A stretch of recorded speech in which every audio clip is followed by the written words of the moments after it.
Hey, it's James Murray with NetNewsLedger. We're with Yuk-Sem Won, the new Democratic candidate for Thunder Bay Rainy River. Want to get you a bit of an update of what has been happening for the NDP. Well, it's been a whirlwind. We launched our campaign at the 100-day mark back in July. And so we've had 40 days of campaigning and getting out there. And what's really encouraging is that wherever I've been in the region, people have really understood that there are bigger issues and that we need someone with a strong voice to represent us, and that they are strongly supporting the NDP, especially because we have a platform that really recognizes people and the role that they're playing and the communities. So where all have you been in the region so far? So I have been very fortunate to have Howard Hampton as one of my my campaign team. So we started in Fort Frances. We've been to Emo and Rainy River, to 7 of the 10 First Nations, been to Atakokan, events all over Thunder Bay, knocking on doors, being out there and really being a part of the communities, because that's a big part of what this role really requires. John Rafferty, yes, bless his soul, was the king of door knocking. Absolutely. And it should be a message to probably every candidate that it's at the doors, one-on-one, that you win. What kind of messages are you hearing? What stands out from your door knocking so far? So when one of my messages is that, when I go to the doors, I know that the NDP was always in good hands with John, right? For those 8 years, he had his role, he understood it. He really understood that he had to get out into the communities and talk with the people, because that's who you represent. And when they asked me to become the candidate, I knew what the expectations were. That's, for the past, the whole time I've been in Thunder Bay, it was about John and hit the expectations that he set. So walking in his footsteps has been something, because every person in Northwestern Ontario has those expectations for their MP now. And knowing that those are my expectations that I'm going to meet and exceed is something that I think every person knows. And the NDP are there to work hard, to get out into the communities, to meet with people, to be present, be a part of the community instead of just being, an MP in an office. It's really about being out there.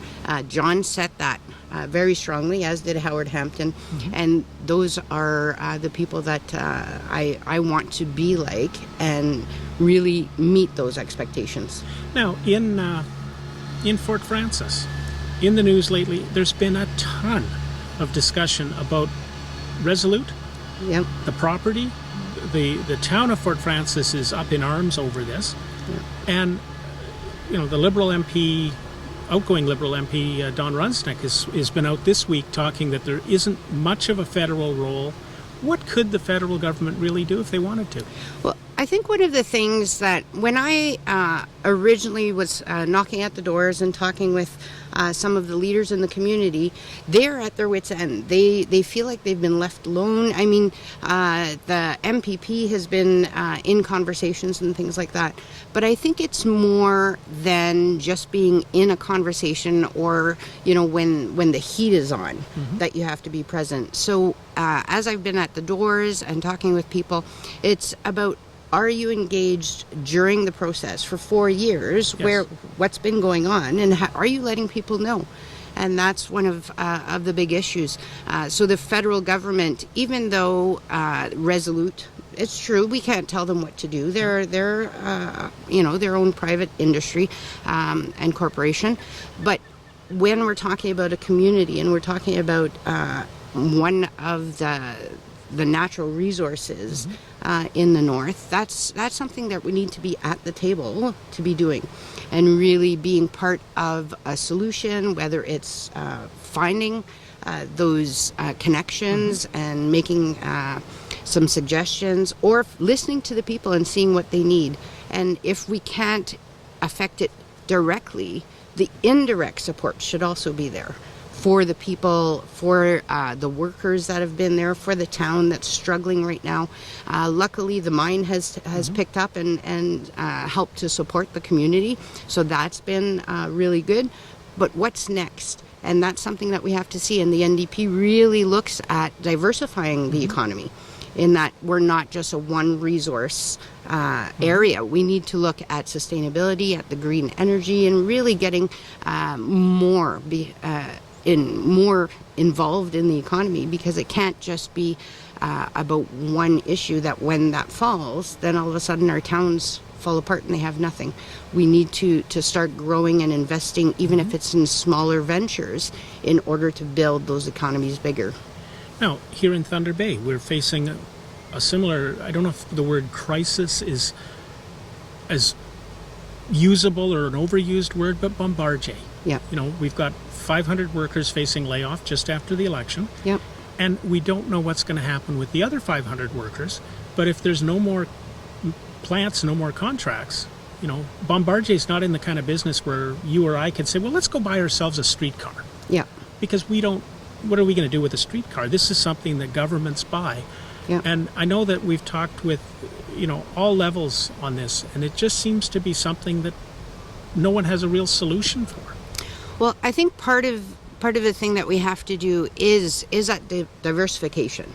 Is, okay, we can't tell Bombardier what to do, but we can make incentives, right? So buying and having made in Canada procurement rules, we can look at, okay, now we have Mississauga that's looking at all of the electric trains and retrofitting, things like that. So what can, if it's not making the streetcars in this directly, what else can we help Bombardier look into and help them to then diversify into? And if not, for those workers, they are skilled workers that have been here for a long time and know what they're doing. How do we then help them bring that skill into maybe the next component of industry for the Northwest?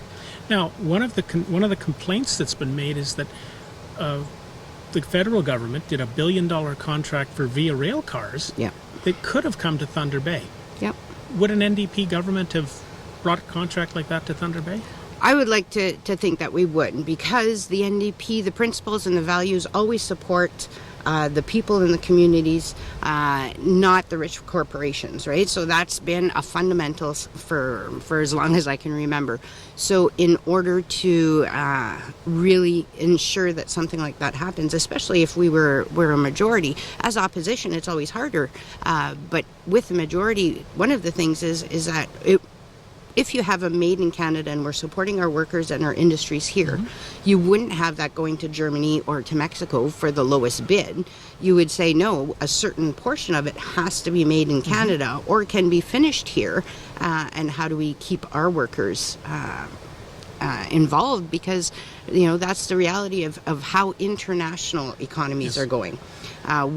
With this new, I mean, all of the levels of government in every country are just learning how to control and really mitigate that impact of international economies.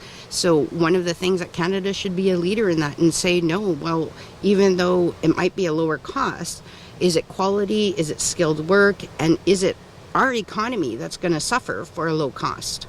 So that's something that I think we need to look into. Now, this week, we've had the Ethics Commissioner come in with a report that's being bantied around in political circles like crazy. You know, the Prime Minister for the second time has been found in violation of the standards set. Yep. Now, the Prime Minister has said that he won't apologize for his actions with SNC Lavalin. Do you feel that's right? Absolutely not. I think that he should apologize. One of the things about accountability, when you're in this role,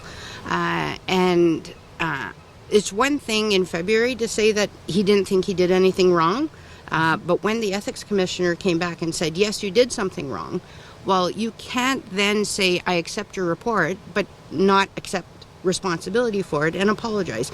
So apologizing isn't just something that Canadians do on a street corner. It's something that we value strongly about finding out when we did something wrong And especially when it's been proven that we should then accept that responsibility. And to have a prime minister right now that's refusing to do so and saying, oh, well, it's on because I was trying to protect jobs, I think that's another scapegoat. Because really, if you wanted to, what jobs were you trying to protect when you have 9,000, let's say, workers? But who's to say that their jobs are in jeopardy? Because the contracts are still there. They just weren't there with SNC-Lavalin. All of those workers, who's to say that they wouldn't have gone into the other firms and the other corporations that were able to bid on those contracts? It wasn't the contracts that were leaving.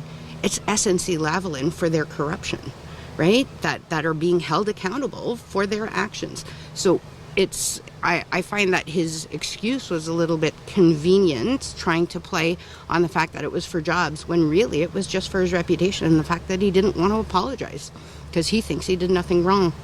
He seems very able to apologize on a lot of issues. Yep. Oh, that's it for, with the Truth and Reconciliation, things like that. As long as it wasn't his decision, then it's easy to apologize for somebody else's mistakes. But I think the true test of a leader is to apologize for your own. And that's something that I would expect from him. And I'm a lot disappointed about that. Now, heading into the next bit of the campaign, things start to heat up, get serious. Yes, by the time do. we're into September, people really start to pay attention Yep. for October's election. What are you up to? So continuing, I think, on John Rafferty's and the momentum that they set, the momentum that we've had for the past 40 days, going out into the communities and really trying to see what were the needs, what were the challenges, what are the expectations, so that I know what to meet. I want to meet and exceed the expectations of the people. It's not just about me and my platform, it's about what do they need.